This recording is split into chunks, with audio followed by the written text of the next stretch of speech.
Greetings. Welcome to 15 Minutes Closer. I'm Precious McGill. A lot of you guys know me either from my social media or maybe you used to watch Third Ear Radio, or perhaps I'm a spiritual advisor for you or a holistic life coach. However it is, welcome to 15 Minutes Closer. We're going to be doing this every Sunday. I'm going to post a video at 2 p.m. for you to just receive a word, be filled with a message. I work with my social media coach. Yes, coaches hire coaches. In fact, if you're a coach and you don't hire a coach, maybe you should look into that because I think it's very important to invest in yourself.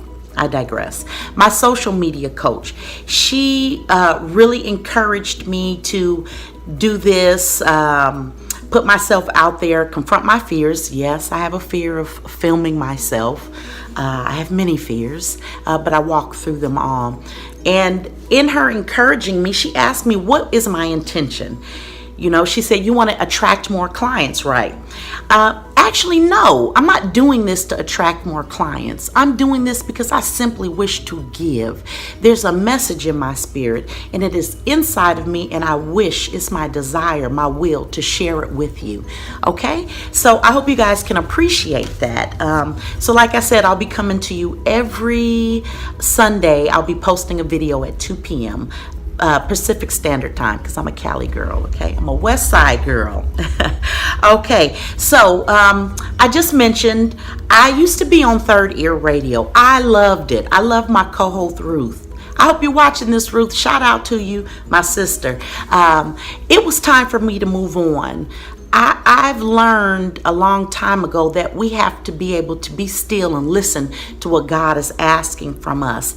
And when the path we're on no longer vibrationally resonates with where God is taking us, it's time to diverge the paths. It doesn't have to be something wrong. I've grown to a point in my life that something doesn't have to be wrong for me to let go and release. It just has to be time.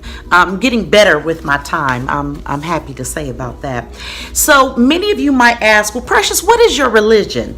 Okay, years ago when I was a child, we were Muslim for a very short period of time, and then we became missionary Baptists. But I could say as of today, my religion is love. There's a reason for that, which I won't go into too much. But one thing I did realize is that God was having me to work with people who didn't necessarily believe the way that I believe. And that I understand that God is love. So love is my religion. Okay. Love is my religion for those of you who are asking. So the topic for today is going to be being reluctant. Okay. Being reluctant. Why talk about being reluctant? One, it's a subject that I'm an expert in, okay? I'm very reluctant. Over the years, I have really fought with God about my calling and my path. I just didn't want to do it. You know, some people are like, Precious, I wish I had your gift. I wish I could see. I wish I had the gift of prophecy. No, you don't.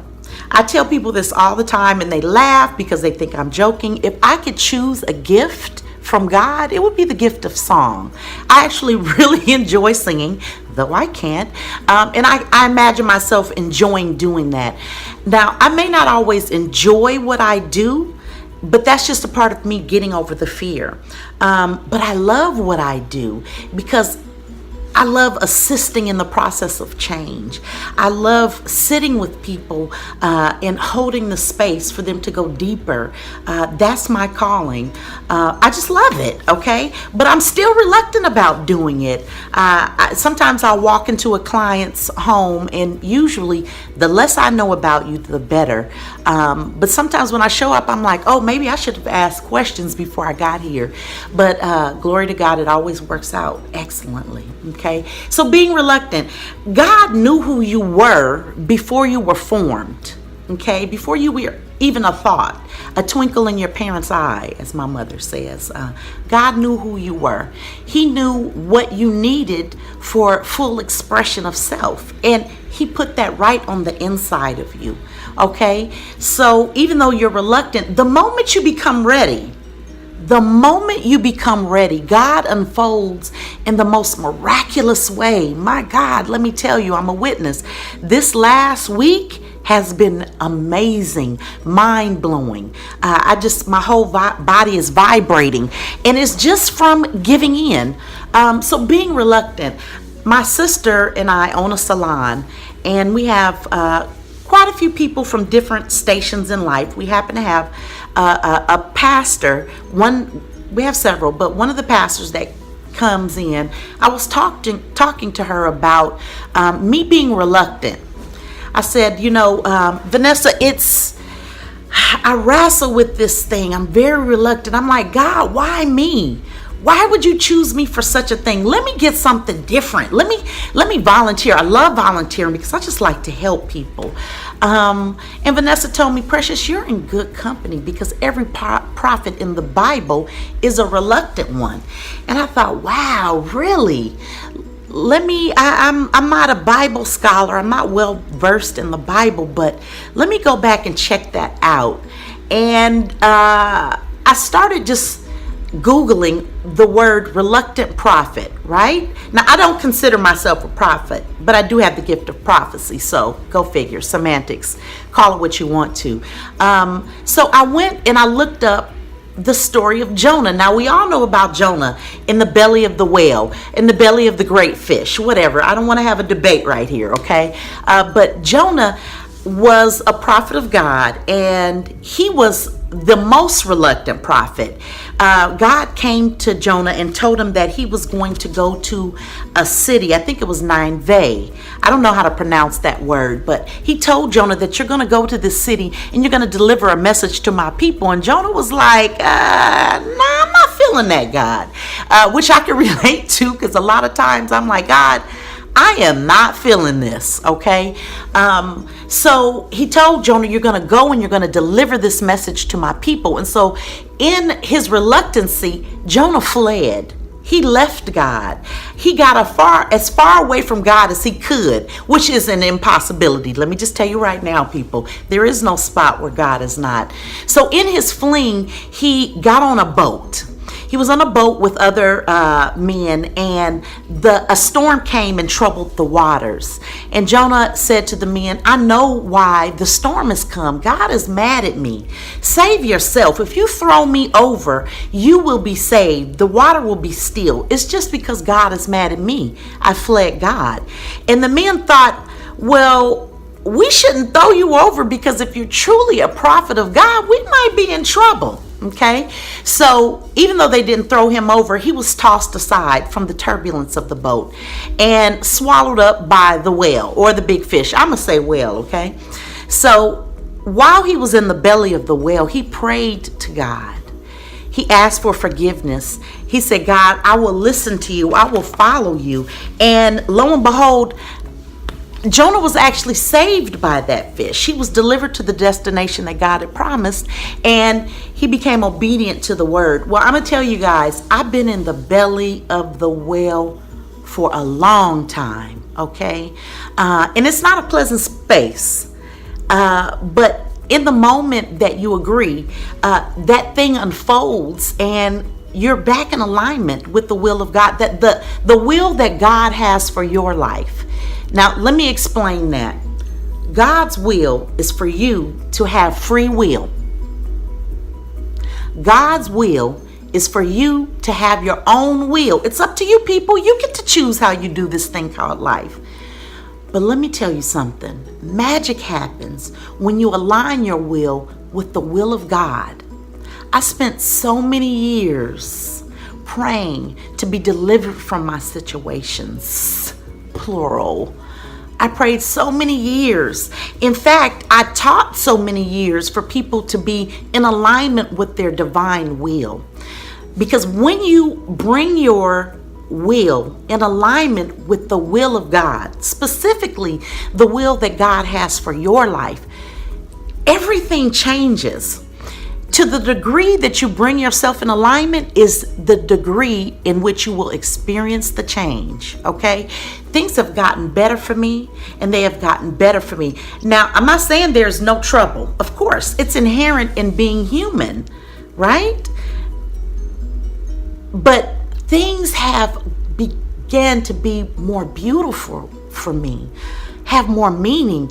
I have seen some things in the last week, and it's helped me to understand that I'm getting closer, and that I'm getting closer, and it makes me desire to be even closer. And this is something that I have fought for years. I don't want to be that chick, praying for everybody, seeing stuff, hearing things. I mean, to be in a relationship with me can be very difficult, because often I'm up in the middle of the night praying for people I don't know, people that God has whispered to me that are coming. I'm praying for you. And it's not a very easy thing, because sometimes you just want to be selfish. I know I do. I just want to do my thing, But what I'm realizing is this is my thing. This is the best thing. And the things that used to bring me joy, I can't even feel them anymore, because my body is buzzing with the energy of God. And that access is available to each and every one of us. So if you're reluctant, don't beat yourself up, and know that the moment that you decide to bring your will in alignment with the will of God, your life will begin to unfold in a way that will bring meaning for you. Let me tell you what I mean by that. A lot of times we visualize what we want. And I love this activity of visualizing because it's powerful. It shows you the power of your mind. But we visualize the things we want: the car, the house, the job, the mate. God will deliver every single thing to you. And what you will find out is, I'm still not feeling what I wanted to feel. And that's a beautiful thing, because it lets you know that void can only be filled with the love and peace of God. And the only way you find that out is when you actually tune into that. Okay? And God isn't as harsh as we assign him to be. People assign God human aspects and quality. God is love. God is so loving and so ready for you and never leaves you, but he doesn't intervene where he's not welcome. Okay? And a lot of why I was reluctant is because I didn't want to do what I thought I needed to do to be ready. Okay? And what I've learned is that God readies the called. You just show up. Okay? God will do that thing for you. I've had a lot of vices.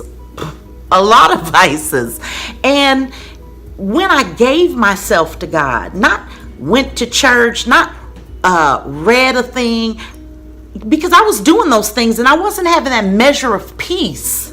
When I gave myself to God, when I submitted, and it was just simply, hey, I don't know anything. I can't do anything. Show me. And then I had to be still enough to see and listen and understand how God speaks to us. So you don't have to be a graduate in the school of God. You just have to say yes. Okay? So whether or not you're reluctant, you're going to be okay. Like Kendrick Lamar says, we're going to be all right. Okay? So a lot of people ask me, Precious, where do I start? Right where you are. One thing I have people do is take 15 minutes. I love this whole 15-minute block. Take 15 minutes to yourself. Okay? You can't be answering the phone, attending to mates or children, writing your schedule for the week. No busy work, okay? You have to be still. You could simply sit down, enjoy some music, read an enjoyable book. You can soak in the tub. Now, don't be in there bathing, because that's a necessity. You have to bathe, okay? You better bathe. But sit in there for about 15 minutes and just be present. Clear your mind and come into alignment. Wow. It's been 15 minutes for us. That time zipped by. I appreciate you. I love you with the love of God. And I look forward to seeing you next week. In between now and then, please take care of yourself. Give yourself 15 minutes.